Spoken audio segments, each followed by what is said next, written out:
그런 다큐멘터리를 본 적이 있습니다. 러시아와 알래스카 그 사이에 베링해라는 바다가 있는데, 이 바다는 영하 38도까지 내려가는 그러한 차가운 바다고, 또 파도까지 높아서 아주 험난하기로 유명한 그런 바다입니다. 그래서 다큐멘터리의 제목 그대로 정말 극한의 바다입니다. 이 극한의 바다 베링해 위에 이 다큐멘터리는 그 바다 위에 있는 두 척의 배를 소개합니다. 하나의 배의 이름은 아틱 윈드호라는 것이고, 다른 하나의 배의 이름은 리디머호입니다. 이 두 배의 목적은 서로 다릅니다. 아틱 윈드호는 어선입니다. 어선은 물고기를 잡는 배죠. 그래서 이 배는 그 극한의 바다, 그 악조건 속에서 어떻게든지 많은 물고기를 잡기 위해 온 신경을 집중합니다. 반면 리디머호는 구조선입니다. 그들은 물고기를 잡는 데는 별 관심이 없습니다. 그러면 어디에 관심이 있을까요? 난파된 배를 구조하는 데만 그들은 온 관심을 갖고 있습니다. 파도가 너무 높기 때문에 베링해에서 좌초된 배를 구한다는 것은 쉬운 일이 아닙니다. 그럼에도 이 리디모의 선원들은 한마음이 되어서 자기들의 관심대로 난파된 배를 인양하는 데 최선을 다하는 모습을 이 다큐멘터리에서 보았습니다. 저는 이 다큐멘터리를 보면서 그런 생각을 한번 해봤습니다. 베링해 위에서 벌어지는 이 두 배의 모습이 꼭 우리들의 모습과 같다는 것입니다. 누구나 자기만의 관심 분야가 있고, 그 자기의 관심 분야에 따라서 거기에 자기의 마음을 두고 그렇게 살아갑니다. 자기의 마음이 있는 거기에 자기의 물질과 시간을 다 집중해서 그렇게 살아가는 것입니다. 우리가 많은 부분 다 관심이 있는 것처럼, 모든 부분을 다 신경 쓰는 것처럼 그렇게 사는 것처럼 보여도 실제로 사람마다 자기가 관심 있는 그런 분야가 있습니다. 거기에 집중하면서 살고 있는 것이죠. 여러분, 그렇다면 하나님은 어떠실까요? 저는 하나님도 무언가에 관심이 있으시다고 생각을 합니다. 하나님께서 마음을 쏟고 있는 그 무언가가 있다는 것입니다. 오늘 이 스가랴서 4장 말씀을 통하여서 그 하나님의 관심이 무엇인지 우리가 함께 살펴보기를 원합니다. 스가랴서 1장부터 6장까지를 보면 총 8개의 환상이 등장합니다. 오늘 본문은 그 중에서 5번째로 하나님께서 보여주신 환상이었습니다. 환상은 무언가를 보는 것이죠. 하나님은 자신의 뜻을 나타내실 때 이 꿈이나 환상을 통해서 자주 보여주셨습니다. 그냥 말로만 하는 것보다 이미지를 사용해서 하는 것이 더 기억에 오래 남는 법이죠. 하나님은 이 스가랴에게 환상을 보여주심으로써 뭔가 중요한 말씀을 하시려고 했던 것입니다. 본문 2절과 3절 말씀입니다. 그가 내게 묻되 내가 무엇을 보느냐? 내가 대답하되 내가 보니 숭금 등잔대가 있는데 그 위에는 기름 그릇이 있고 또 그 기름 그릇 위에 7 등잔이 있으며 그 기름 그릇 위에 있는 등잔을 위해서 7 관이 있고 그 등잔대 곁에 2 감람나무가 있는데 하나는 그 기름 그릇 오른쪽에 있고 하나는 그 왼쪽에 있나이다 하고, 읽기도 힘들죠. 여러 가지 등잔, 기름 이런 얘기들이 등장을 합니다. 하나님께서 스가랴에게 보여주신 환상은 숭금 등잔대라는 것이 그 중앙에 있고 그 양쪽에 감람나무가 서 있는 그런 이미지였습니다. 머릿속에 그려지십니까? 등잔대는 등잔을 올려놓는 받침 그릇을 의미합니다. 그리고 등잔이라는 것은 거기에 기름을 담는 그러한 그릇입니다. 기름을 담는 그릇 중앙에 심지가 하나 꽂혀 있습니다. 그 심지에 불을 붙이면 어떻게 되죠? 촛불과 같은 역할을 합니다. 불을 비추는데 그 숭금 등잔대에는 이 등잔이 7개가 있다고 합니다. 7개가 있어서 불을 비추면 어떨까요? 이 숭금의 색깔과 함께 어울려서 아주 밝은 빛을 내는 그러한 등잔이 바로 이 방금 스가랴가 본 숭금 등잔대입니다. 하나님께서 이 찬란하게 빛을 비추는 그 숭금 등잔대를 스가랴에게 보여주신 것입니다. 요즘에 TV를 보면 젊은 사람들이 그런 말을 많이 합니다. 대화 중에 좀 뜬금없거나 엉뚱한 말을 하면 갑자기 이런 말을 많이 합니다. 이 말을 이해 못하시는 분들은 나는 조금 시대가 좀 지난 시대를 살고 있구나 이렇게 생각하시면 됩니다. 뒤에 청소년들은 좀 알 겁니다. 이렇게 대화를 하다가 갑자기 이러면 좀 뜬금없는 말이다 이런 그런 얘기입니다. 방금 하나님께서 갑자기 스가랴에게 순금 등잔대의 환상을 보여주십니다. 왜 이런 순금 등잔대를 하나님께서 갑자기 보여주셨을까요? 이것을 이해하기 위해서는 이 스가랴가 살았던 그 역사적 배경을 잠시 살펴볼 필요가 있습니다. 여러분께서 잘 아시는 것처럼 기원전 586년에 남유다는 바벨론 제국에 의해서 멸망하게 됩니다. 이때 성전과 예루살렘에 있던 모든 집들이 불타고 또 성벽은 허물어졌습니다. 그리고 수많은 사람들이 바벨론의 포로로 끌려가게 됩니다. 그 후에 그렇게 강성했던 바벨론 제국도 바사 제국에 의해서 멸망하게 됩니다. 바사 제국은 이 세계사에서 그 이름이 페르시아라고 알려져 있습니다. 이 페르시아를 승리로 이끌었던 왕이 고레스라는 대제입니다. 대황제입니다. 그런데 이 고레스는 바벨론과 다른 정책을 펴서 바벨론으로 잡혀왔던 모든 그 백성들, 다른 민족들을 다 자기 고향으로 돌아가도록 명령을 합니다. 이것이 그 유명한 고레스 칙령이라고 하는 것입니다.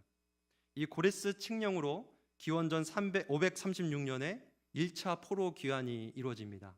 이때 첫 번째 포로를 데리고 인술했던 사람이 유다의 총독이었던 스룹바벨과 대제사장 예수아라는 사람입니다.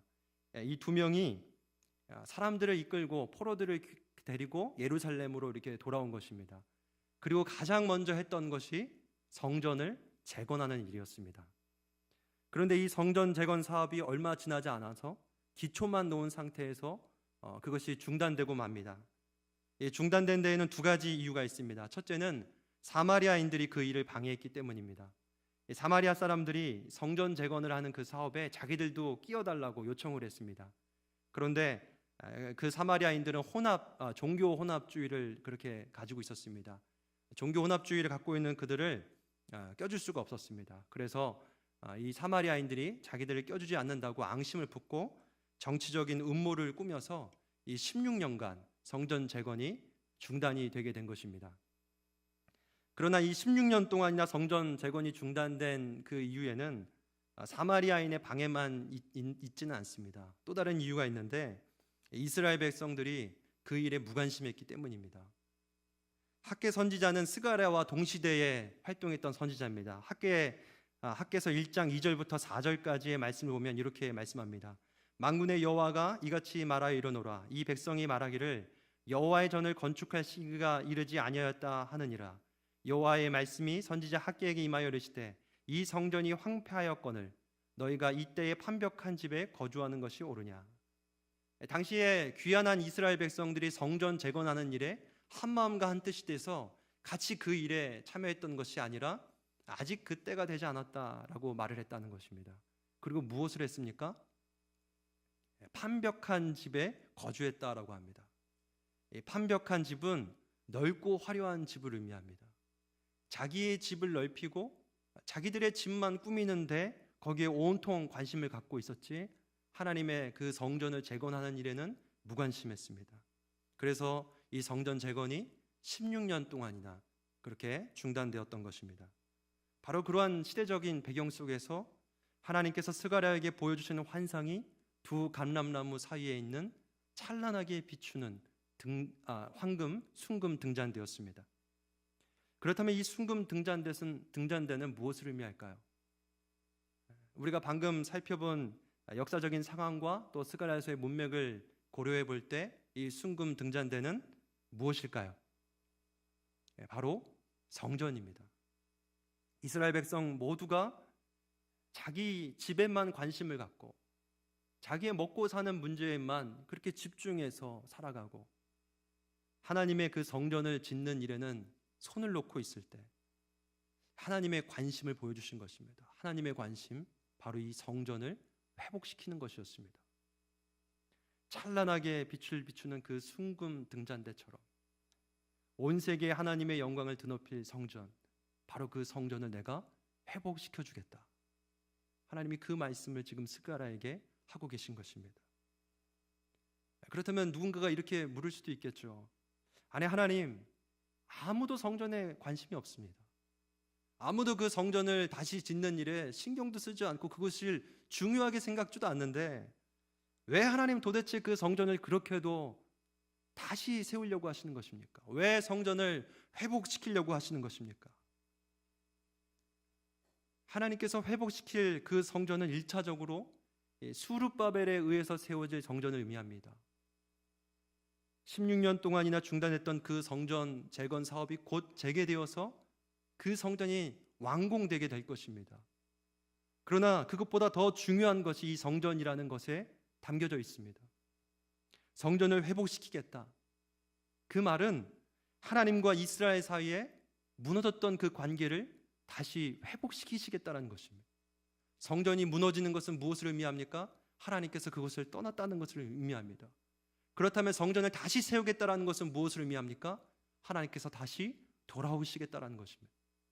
하나님께서 그들을 잠시 동안 떠나셔서 그들이 이방 민족에 의해 포로로 잡혀가고 그렇게 고통을 당했지만 다시 돌아오겠다. 무너졌던 그 관계를 다시 회복시키겠다. 하나님은 지금 그것을 말씀하고 계신 것입니다. 하나님의 최대 관심사가 바로 여기에 있습니다. 이스라엘을 다시 하나님께로 돌아오게 하는 것, 다시 그들로 하나님의 백성이 되게 하여서 어두운 이방 민족 가운데 빛을 비추게 하는 것, 하나님의 소원, 하나님의 꿈이 거기에 있었던 것입니다. 그리고 이것이 스가랴서 전체의 주제이기도 합니다. 그 주제가 스가랴서 1장 3절에 잘 담겨져 있습니다. 우리 함께 이 말씀을 읽겠습니다. 그러므로 너는 그들에게 말하기를 만군의 여호와께서 이처럼 이르시되 너희는 내게로 돌아오라 만군의 여호와의 말이니라. 그리하면 내가 너희에게로 돌아가리라 만군의 여호와의 말이니라. 하나님의 최대 관심사, 너희는 내게로 돌아오라. 그리하면 내가 너희에게로 돌아가리라. 하나님은 온 우주를 지으신 분이기 때문에 거주할 집이 딱히 필요가 없으십니다. 성전이 있어야만 하나님이 추위를 피할 수 있는 것도 아니고 배고픔을 달랠 수 있는 것도 아닙니다. 고대의 많은 이방의 신들은 그 신전에서 먹을 것을 공급받았습니다. 그런데 하나님은 그것이 필요 없는 전능하신 하나님이십니다. 그런데 하나님이 성전을 세우시겠다, 그 얘기는 무엇이냐면 그 건물을 세우겠다는 것이 아니라 다시 그들 가운데 가겠다. 그 무너진 관계를 다시 세우겠다는 것입니다. 하나님의 관심은 떠났던 백성들이 돌아오는 것, 잃어버린 자녀들이 다시 하나님께 돌아오는 것, 오로지 거기에 있음을 우리가 믿음으로 알기를 원합니다. 이것이 우리 아버지 하나님의 마음입니다. 올해 여름은 그 어느 때보다 참 무더웠다고 합니다. 그 무더위 속에서 매일같이 사람들이 알아주지도 않는 어떤 전단지를 나눠줬던 한 노인이 있었습니다. 그 전단지에는 그런 문구가 써 있었다고 합니다. 실종된 송혜희 좀 찾아주세요. 송혜희는 이 노인의 딸입니다. 지금으로부터 20년 전 친구 만난다고 나갔던 그 딸이 돌아오지 않은 것입니다. 20년 동안이나. 그래서 눈이 오나 비가 오나 밤이나 낮이나 이 노인은 그 전단지를 돌리고 있었던 것입니다. 하루에 2,000장, 3,000장씩 전국을 돌아다니면서 그 땡볕더위에 이 전단지를 나눠줬고, 누군가가 그 전단지를 버리면 다시 수거해서 다림질을 해서 펴서 다시 그 전단지를 나눠줬다고 합니다. 이 노인을 본 어떤 기자가 이 노인에게 심정을 물었습니다. 지금 어떤 마음으로 그 전단지를 나눠주고 계십니까? 그래서 노인은 이렇게 짧게 대답했다고 합니다. 내가 딸을 만날 수만 있다면 내 심장을 뜯어 팔기라도 하고 싶습니다. 어떤 사람은 그렇게 얘기했겠죠. 20년간 했으면 됐다고. 그렇게 해서 못 찾은 딸이 어떻게 돌아오겠냐고. 그러나 이 노인은 자기의 심장을 팔아서라도 그렇게 해서 딸이 돌아올 수만 있다면 그렇게 하겠다는 것입니다. 집 나간 자녀를 찾는 부모의 마음은 이렇습니다. 여러분, 하나님의 마음도 마찬가지입니다. 지금 이 순간에도 하나님의 자녀들이 집을 나가 있습니다. 그 백성들이 이방 땅에서 유린하면서 포로로 살아가고 집을 잃고 살아가는 그 순간에 우리 하나님이 어떻게 다른 데 관심을 가지겠습니까? 우리들처럼 돈에 관심 갖고 우리의 꿈에 관심 갖고 집 나간 자녀가 있는 부모가 어떻게 다른 데 관심을 갖겠습니다. 하나님의 관심은 오로지 그 잃어버린 하나님의 백성들, 그 자녀들이 돌아오는 데에만 있는 것입니다. 이 하나님의 마음은 구약 시대에만 해당되는 것이 아닙니다. 신약 시대를 지나 오늘까지 그 하나님의 마음은 여전히 유효합니다. 요한계시록 보면 사도 요한도 이 황금 순금 등잔대를 보았습니다. 계시록에 이것을 일곱 금 촛대라고 그렇게 불렀습니다. 계시록 1장 20절에 보면 내가 본 것은 내 오른손에 일곱 별의 비밀과 또 일곱 금 촛대라. 일곱 별은 일곱 교회의 사자요 일곱 촛대는 일곱 교회니라. 일곱 금 촛대가 뭐라고 말씀합니까? 일곱 교회라. 교회라고 말씀합니다. 그렇다면 교회는 무엇입니까? 교회는 눈에 보이는 건물을 의미하지 않습니다. 교회는 구원받은 성도들, 그 무리들을 가리키는 게 바로 교회입니다. 하나님께 돌아온 하나님의 자녀들, 하나님이 그토록 기다렸던, 하나님이 그토록 꿈꿨던, 그들이 돌아오기를 그렇게 기다렸던 그것이 바로 교회인 것입니다. 얼마나 하나님께 귀한 존재들입니까? 사도 바울은 이 교회를 가리켜서 하나님이 자기 피로 사신 교회다라고 이렇게 말을 합니다. 사도행전 20장 28절입니다. 여러분은 자기를 위하여 또는 온 양떼를 위하여 삼가라. 성령이 그들 가운데 여러분을 감독자로 삼고 하나님이 자기 피로 사신 교회를 보살피게 하셨느니라. 왜 자기 피로 사신 교회일까요? 교회를 설명하는 많은 수식어 중에 왜 사도 바울은 하나님이 자기 피로 사신 교회다라고 그렇게 수식어를 붙였을까요? 하나님은 구약시대에서부터 하나님의 백성들을 돌아오게 하기 위해서 스가랴서의 그 주제처럼 내게로 돌아오라 그리하면 내가 너희로 돌아가리라. 하나님은 그 꿈을 이루기 위해서 많은 선지자들을 이스라엘 백성들에게 보내십니다. 그런데 그들이 돌아오지 않죠. 그래서 하나님은 결국엔 누구를 보냅니까? 자기의 아들을 보냅니다. 예수 그리스도를 이 땅에 보내시는 것이죠. 그래서 예수님이 이 땅에 오셔서 하신 사역은 아주 간단합니다. 돌아오라는 것이죠. 예수님이 말씀하신 그 메시지, 회개하라 천국이 가까이 왔느니라. 아버지께로 돌아오라. 회개하고 아버지께 돌아오라, 그렇게 부르짖었던 것입니다. 그래도 돌아오지 않았습니다. 하나님은 그래서 자기의 하나밖에 없는 그 아들을 십자가에 못 박혀 죽게 합니다. 집 나간 자녀들을 위해서, 돌아오게 하기 위해서. 그렇게 예수님이 십자가에 설리신 그 피로 사신 교회가 바로 우리들입니다. 그러니 교회야말로 하나님께 가장 값지고 하나님이 가장 관심 갖는 그러한 것이 될 수밖에 없는 것입니다. 그래서 누군가 하나님의 관심이 무엇이냐면 하나님은 두말할 것도 없이 이렇게 대답할 겁니다. 첫째도 교회, 둘째도 교회, 셋째도 교회. 잃어버린 영혼들이 다 하나님께 돌아올 수만 있다면, 깨졌던 그 모든 관계가 회복될 수만 있다면, 하나님은 20년이고 1000년이고 만년이고 그렇게 하나님은 온 관심과 온 시간과 온 물질과 온 마음을 다 쏟아 놓으실 것입니다. 그런데 스가랴 시대 이스라엘 백성들은 이 하나님의 일에는 관심이 없었습니다. 자기의 관심을 내려놓고 하나님의 관심을 묻는 사람, 그리고 그 관심을 위해 힘쓰는 사람은 어느 시대나 극소수였습니다. 손으로 꼽을 수 있을 만큼 그런 사람이 너무나도 부족했습니다. 스가랴 시대에는 스가랴가, 또 학개가, 스룹바벨과 예수아가 하나님의 관심을 묻고 그 일에 힘썼지만 정말 대다수의 사람들은 하나님의 관심을 묻지 않는 그러한 시대였습니다. 그렇다면 오늘날은 어떻습니까? 오늘날의 대다수의 사람들은 하나님의 관심에 관심이 없습니다. 여러분, 우리는 어떻습니까? 여러분들의 관심은 어디에 있습니까? 우리들은 하나님의 일에 무관심하고 오직 자기의 일에만 힘쓰고 우리의 집에만, 우리의 꿈에만 힘쓰고 있는 다수입니까? 아니면 하나님의 관심에 관심을 갖는, 하나님이 무엇을 원하는지 거기에 시선을 두는 스가랴와 같은, 스룹바벨과 같은 그러한 사람들입니까? 이 시간 스스로 질문해 보시길 바랍니다. 3월부터 그 4부 예배가 이렇게 신설이 되었습니다. 4부 예배를 이렇게 보면은 어린 자녀들의 부모님들이 많이 옵니다. 그래서 우측에는 이렇게 유모차존이라고 해서 그렇게 빈 공간을 만들어 놔서 유모차를 가진 그런 어머니들, 젊은 부모님들이 많이 오고 있습니다. 저는 4부 예배 안내를 쓰다 보니까 주로 뒤에 앉아서 이렇게 앞을 지켜봅니다. 그러면 별의별 일들이 많이 벌어집니다. 우리 아이들의 나이는 자기밖에 모를 때죠. 지금이 예배 드리는 시간인지 내 부모님이 나를 조용하기를 원하는지 그런 거 모릅니다. 그래서 그 아이들의 행동을 하나하나 보면 참 엉뚱하기도 하고 귀엽기도 합니다. 어떤 아기는 예배 중에 갑자기 빽 하고 소리를 지릅니다. 그리고 까르르르 웃습니다. 그 아이가 뭔가 재밌는 상상을 했던 것이죠.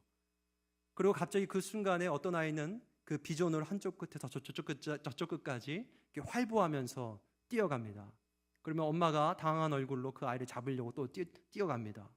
이런 일들이 4부 예배는 비일비재합니다. 그러면 저는 뒤에서 보면서 말씀이 잘 이렇게 집중이 안 되고 그 아이들을 보면서 그렇게 귀엽고 정말로 그게 웃긴 것입니다. 교육심리학에서는 이 아이들이 3세에서 4세까지는 이 자기중심성에서 못 벗어난다고 합니다. 자기 세계의 중심이 자기에게 있는 거죠. 자기가 지금 관심 있는 게 그게 최고인 것입니다. 우리 엄마도 저 옆에 있는 사람도 나에게 관심을 갖고 있다, 이렇게 자기중심성이 있습니다. 근데 여러분, 그 3, 4세가 지나면 어떻게 변해야 되죠? 자기중심에서 타인의 중심으로 뭔가 변화가 생겨야 합니다. 그래서 이것을 교육심리학에서는 조망 수용 능력이라고 합니다. 이제 타인의 감정에, 지금 벌어지고 있는 상황에 그렇게 자기를 투영해서 다른 사람을 이해하려고 하는 그런 능력이 생기는 것입니다. 그런데 만약에 이 능력이 안 생기면 어떻게 되죠? 이제 철이 없는 사람으로 자라게 되는 거죠. 여러분 생각을 해보세요. 4부 예배 때 제가 비전홀에서 한쪽 끝에서 한쪽 끝으로 뛰어간다고 한번 생각을 해보십시오. 미친 사람이죠. 그래서 아마 저는 여기 없을 것입니다. 계속 사람은 성장하면 성장할수록 자기 중심에서 타인의 생각을 고려할 수 있는 그런 변화가 생겨야 하는 것입니다. 이것이 철든 사람, 성숙한 사람인 거죠. 성숙한 그리스도인들은 반드시 한 가지의 변화가 생깁니다. 그것은 자기 관심만 갖고 오로지 살았던 그 사람이 누구의 관심을 질문하는 거죠? 하나님의 관심을 질문하는 것입니다. 하나님의 관심을 묻지 않고 여전히 자기의 관심을 따라 사는 사람, 그것을 철없는 그리스도인이라고 부릅니다. 김홍전이라는 아주 위대한 목사님이 계셨는데 그분은 그러한 사람을 그리스도 안에 유하다, 이렇게 얘기를 합니다. 예수 그리스도를 믿었고 구원을 받았지만 여전히 유아같이, 어린아이같이 살아간다는 것입니다. 저는 여러분들에게 이 시간 강한 어조로 권고드리고 싶습니다. 여러분, 하나님께 무관심한 이 시대 가운데 똑같이 하나님께 무관심한 그러한 다수가 되지 않았으면 좋겠습니다. 하나님의 관심을 묻는 그러한 철든 그리스도인들이 되시기를 주님의 이름으로 축복합니다.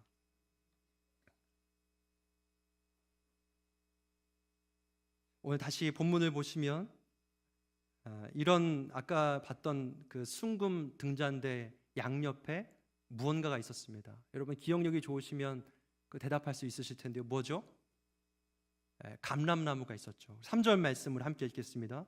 그 등잔대 곁에 두 감람나무가 있는데 하나는 그 기름 그릇 오른쪽에 있고 하나는 그 왼쪽에 있나이다 하고, 순금 등잔대 옆에 아주 커다란 감람나무가 두 그루 있었습니다. 12절을 보면 스가랴는 이 감람나무에서 이 순금 등잔대로 금관이 있었다고 합니다. 금관은 금으로 된 파이프입니다. 그 관을 통해서 무엇이 계속해서 공급이 되었냐? 기름이 공급이 되었습니다. 그래서 등잔대는 기름을 불태워서 불빛이 나잖아요. 그래서 감람나무에서 계속해서 금관을 통해서 기름이 공급되어서 그 불빛이 찬란하게 빛났다는 것입니다. 스가랴는 감람나무가 무엇이냐고 묻습니다. 14절을 보면 이렇게 대답합니다. 뭐라고 대답하죠? 감람나무가 뭐라고 하죠? 기름 부음 받은 자 둘이라고 대답합니다. 기름 부음 받은 자 둘이다, 이렇게 얘기를 합니다. 이 기름 부음 받은 자 둘은 스룹바벨과 예수아를 의미합니다. 이 스룹바벨과 예수아가 다수가 무관심한 그 시대 속에서 성전을 짓기 위해서 그렇게 성전의 기초를 넣고 힘을 썼죠. 하나님께서 이 순금 등잔대 성전을 재건하실 것인데 누구를 통해서 이 일을 하시겠다고 합니까? 이 스룹바벨과 예수아를 사용해서 하시겠다는 것입니다. 모두가 하나님을 몰라주고 하나님의 일을 방해한다 할지라도 하나님께 관심 있는 그 소수의 사람을 통하여서 하나님은 이렇게 일하고 계심을 우리가 믿으시기 바랍니다. 다수가 어디에 있는지를 보는 것은 우리의 어떤 본능입니다. 사람들의 눈치를 많이 보죠. 다수가 따르는 그것이 유행이 돼요. 그리고 그 유행을 잘 따르는 사람이 뭔가 시대적 감각이 있는 사람이라고 그렇게 불립니다. 그런데 이것은 민주주의에 우리가 영향을 많이 받았기 때문입니다. 민주주의라는 어떤 제도의 영향을 받았기 때문에 다수가 옳다라는 그러한 어떤 일종의 그것이 도덕의 기준이 되어버린 것입니다. 그런데 하나님의 일은 다수가 있는 것에 있지 않습니다. 하나님의 일은 하나님의 관심을 묻는 그 소수를 통하여서 이루어짐을 믿으시기 바랍니다. 어떻게 그것이 가능합니까? 내가 소수이고 내가 가진 것이 많지 않고 나에게 능력이 없는데 어떻게 그 하나님의 일이 이루어질 수 있습니까? 순금 등잔대 옆에 감람나무가 있었고 감람나무에서 순금 등잔대로 무엇이 흘러갑니까? 기름이 흘러간다고 합니다. 이 기름은 성령 하나님을 상징합니다. 나는 가진 것이 아무것도 없고 나는 소수이지만 하나님의 일은 성령으로 말미암아 되는 것이기 때문입니다. 성전 재건에 필요한 모든 것을 성령 하나님을 통하여 다 공급해 주시겠다고 하나님께서 말씀하고 계신 것입니다. 스가랴 4장 6절을 함께 읽겠습니다. 그가 내게 대답하여 이르되 여호와께서 스룹바벨에게 하신 말씀이 이러하니라. 만군의 여호와께서 말씀하시되 이는 힘으로 되지 아니하며 능력으로 되지 아니하고 오직 나의 영으로 되느니라. 하나님의 일이 이루어지는 원칙은 단 한 가지. 그것은 힘으로 되지 아니하고 능력으로 되지 아니하고 오직 성령으로 되는 줄 믿습니다. 힘과 능력은 육체적인 힘을 의미합니다. 고대에는 이 육체적인 힘이 곧 재력이었고 그것이 곧 군사력이었습니다. 인간이 가질 수 있는 모든 노력을 다 버린다 할지라도 그것으로 하나님의 일을 이루는 것이 아닙니다. 반면에 그것이 없다 할지라도 돈이 없다 할지라도 군사력이 없다 할지라도 사람의 숫자가 모자란다 할지라도 성령 하나님이 함께 하신다면 하나님의 일은 이루어지는 것입니다. 누가복음 24장 44절부터 49절을 보면 예수님께서 승천하시기 직전에 제자들에게 마지막 말씀을 이렇게 건네십니다. 또 그의 이름으로 죄사함을 받게 하는 회개가 예루살렘에서 시작하여 모든 족속에게 전파될 것이 기록되었으니 너희는 이 모든 일의 증인이라. 예수님이 승천하시기 직전에 그들에게 말씀하시죠. 그들에게 복음 증거의 삶을 감당하라 그렇게 명령을 하십니다. 그런데 이것으로 끝나는 것이 아닙니다. 너희가 가서 어떻게든지 한번 해봐라 그렇게 말하고 끝나는 것이 아니라 그 뒤에 이런 말을 붙이십니다. 24장 49절에 볼지어다 내가 아버지께서 약속하신 것을 너희에게 보내려니 너희는 위로부터 능력을 입혀질 때까지 이 성에 머물라 하시니라. 만약에 그들이 가진 재물로 그들이 가진 재능으로만 그들이 가진 체력과 건강으로만 그 일을 감당할 수 있다면 지금 빨리 가서 전파해라 그렇게 말씀하셨을 텐데 예수님은 반드시 누군가를 기다리라고 말합니다. 누구입니까? 누가복음의 저자는 누가죠? 사도행전의 저자는 누구죠? 사도인가요? 네, 아닙니다. 누가입니다.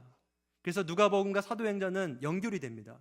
사도행전 1장 8절에서는 이렇게 말하죠. 오직 성령이 너희에게 임하시면 너희가 권능을 받고 예루살렘과 온 유대와 사마리아와 땅끝까지 이르러 내 증인이 되리라 하시니라. 땅끝까지 증인이 되는 데 있어서 전제가 하나 있습니다. 우리가 그냥 마음이 이렇게 온다고 해서 다 증인의 삶을 사는 것이 아니라 반드시 누구의 능력을 입어야 합니다. 바로 성령의 능력을 입어야 하는 것입니다. 예수님을 증거하는 삶, 그 증거의 삶은 내 의로, 내 공로로 하는 것이 아닙니다. 내 말재주로 하는 것이 아닙니다. 내가 가진 그 어떤 것으로 하는 것이 아니라 성령 하나님의 능력으로 되는 줄 믿으시길 바랍니다. 참 우리 스스로를 보면 연약한 부분이 많이 있습니다. 참 예수님을 믿고 구원받은 그런 삶을 살지만 정말 우리 자신을 볼 때는 내가 어떻게 하나님의 일을 감당할 수 있을까? 그렇게 생각할 때가 너무너무 많습니다. 그런데 오늘 말씀을 통하여 여러분 위로를 얻으시길 바랍니다. 하나님은 우리를 고아처럼 그렇게 너희들끼리 알아서 해라 버리지 않으셨습니다. 하나님은 우리에게 보혜사 성령을 보내주셔서 그 성령을 통하여 하나님의 일을 감당케 하셨습니다. 그러므로 우리를 통하여서 하나님이 일하실 수 있는 것은 나의 능력 때문이 아니라 나와 함께 하시는 그 성령님 때문인 줄 믿습니다. 하나님의 관심, 그 관심에 관심을 가진 자가 있다면, 하나님이 원하는 그 소원, 그 꿈을 그 꿈에 마음이 있는 자가 있다면 그 사람이 소수라 할지라도 하나님은 그 일을 이루시는 것입니다. 그러면 우리는 누구의 도움을 구해야 합니까? 성령님의 도움을 구해야 합니다. 돈이 없어도 능력이 없어도 우리는 성령의 능력을 구해야 한다는 그 명령을 잊지 말아야 합니다. 스룹바벨과 예수아에게 정말 성전을 재건하는 일은 말 그대로 불가능한 일이었습니다.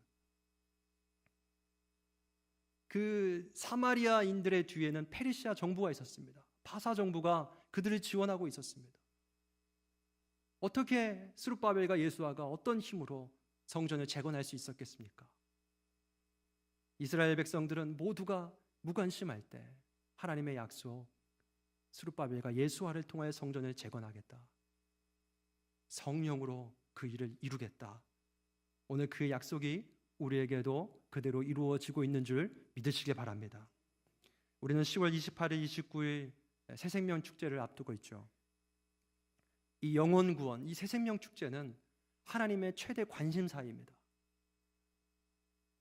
이 하나님의 최대 관심사가 매년 하다 보니까 매너리즘이라는 게 있습니다. 그래서 때로는 또 하는구나, 또 태신자를 작정하는구나, 작년에 작정했던 사람 누구였더라, 그렇게 생각을 하면서 이게 하나의 행사가 되어서 일이 될 때가 많이 있습니다. 그런데 우리가 오늘 말씀을 통하여 다시 한번 우리의 마음을 점검해 보길 원합니다. 새생명 축제는 신일교회의 일이 아니라, 담임 목사님의 일이 아니라 하나님이 최우선으로 관심을 갖고 있는 그러한 일인 줄 믿습니다. 매년 반복되는 부담스러운 일이 될 수도 있지만 우리가 그 아버지 하나님의 심정을 기억하시길 바랍니다. 집 나간 자녀를 찾는 아버지, 그 아버지께 우리가 마음을 조금이라도 둔다면 함께 나가서 그 자녀들을 찾지 않겠습니까? 우리가 이 일에 모두가 함께 힘을 모아서, 마음을 모아서 힘쓰시길 바랍니다. 하나님은 성령 하나님을 통하여 우리를 도와주신다고 하십니다. 하나님은 우리를 통하여 그 일을 이루고 싶다고 말합니다. 집 나간 자녀들 여전히 많지 않냐고. 우리 신일교회 성도님 통하여서, 우리 모두를 통하여서 하나님은 그 일을 이루시길 원하신다고. 그래서 성령 하나님도 우리에게 보내주셔서 너희의 보혜사 성령, 너희를 돕는 그러한 영을 보내주시겠다, 그렇게 말씀하신 것이지 않습니까? 자신이 없어서, 말주변이 없어서 못한다고 생각하시는 분들도 계실 것입니다. 그러나 모세를 한번 생각해 보십시오. 하나님께서 모세에게 그 이집트의 바로 왕에게 가서 이스라엘 백성들을 구해오라고 말씀하실 때 모세가 그런 얘기를 하죠. 나는 말을 잘하지도 못하고 입이 뻣뻣하고 혀가 둔한 자입니다. 그래서 못 갑니다. 그렇게 말할 때 하나님이 이렇게 모세에게 말씀합니다. 여호와께서 그에게 이르시되 누가 사람의 입을 지었느냐, 누가 말 못하는 자나 못 듣는 자나 눈 밝은 자나 맹인이 되게 하였느냐, 나 여호와가 아니냐. 이제 가라, 내가 네 입과 함께 있어서 할 말을 가르치리라. 이제 가라, 내가 네 입과 함께 있어서 할 말을 가르치리라. 이 말씀이 신약 시대에서 그대로 어떻게 말씀하냐? 요한복음 14장 26절, 보혜사 곧 하나님께서 내 이름으로 보내실 성령, 그가 너희에게 모든 것을 가르치고 내가 너희에게 말한 모든 것을 생각나게 하리라. 성령 하나님께서 우리 안에서 하시는 일이 무엇입니까? 돈을 많이 벌게 하고 내 꿈을 성취하게 하는 것, 그것이 성령님께서 하시는 일입니까? 아닙니다. 우리 안에서 성령께서 하시는 일은 하나님의 최대 관심사, 잃어버린 자녀를 우리를 통해서 돌아오게 하는 것입니다. 우리가 성령님께 능력을 달라, 하나님 지혜를 달라, 내가 서울대 가게 해달라, 좋은 곳에 취업하게 해달라, 사업하는데 돈을 많이 벌게 해달라, 그렇게 성령의 능력만 구했지 하나님의 관심을 위해 성령의 도움을 구한 적이 몇 번이나 됩니까? 오늘 우리가 이 말씀을 통하여서 주님, 내 입이 우둔하고 내 지혜가 부족하나 성령님 나를 도와주십시오. 내가 그 관심대로, 하나님의 마음대로 가겠습니다. 하나님의 관심이 있는 자, 그것은 소수라 할지라도 하나님은 그 사람을 통하여 역사하십니다. 왜냐하면 성령께서 하시기 때문입니다. 내 모습이 초라할지라도, 능력이 없어도, 돈이 없어도, 성령 하나님이 하시면 되는 것입니다. 이번 새생명 축제가 그 성령 하나님의 그 역사를 체험하는 그러한 기회가 되시길 바랍니다. 이 새생명 축제가 집 나간 자녀들을 데리고 오는 그러한 은혜의 잔치, 천국의 잔치가 되기를 간절히 소원합니다. 찬양 하나 가사 읽어드리고 말씀을 맺기를 원합니다. 우리가 잘 아는 찬양이죠. 아버지 당신의 마음이 있는 곳에 나의 마음이 있기를 원해요. 아버지 당신의 눈물이 고인 곳에 나의 눈물이 고이길 원해요. 아버지 당신이 바라보는 영혼에게 나의 두 눈이 향하길 원해요. 아버지 당신이 울고 있는 어두운 땅에 나의 두 발이 향하길 원해요. 나의 마음이 아버지의 마음 알아 내 모든 뜻 아버지의 뜻이 될 수 있기를. 나의 온몸이 아버지의 마음 알아 내 모든 삶 당신의 삶 되기를. 제가 이 말씀을 준비하는데 저도 사실은 새생명 축제가 조금 부담이 되었었습니다. 전 말주변도 없고 이렇게 낯을 많이 가리는 편입니다. 그래서 전도는 해야겠는데 참 그게 쉽지 않은 것입니다. 그런데 전도는 다른 것이 아닙니다. 집 나간 하나님의 자녀들 같이 데리고 오는 것입니다. 우리의 마음만 있다면 이 찬양의 가사처럼 아버지 마음이 있는 곳에 내 마음이 있기를 원합니다. 그렇게 고백하는 한 사람이 있다면 그 한 사람을 통하여 그 잃어버린 영혼들이 돌아올 줄 믿습니다. 우리 함께 기도하겠습니다.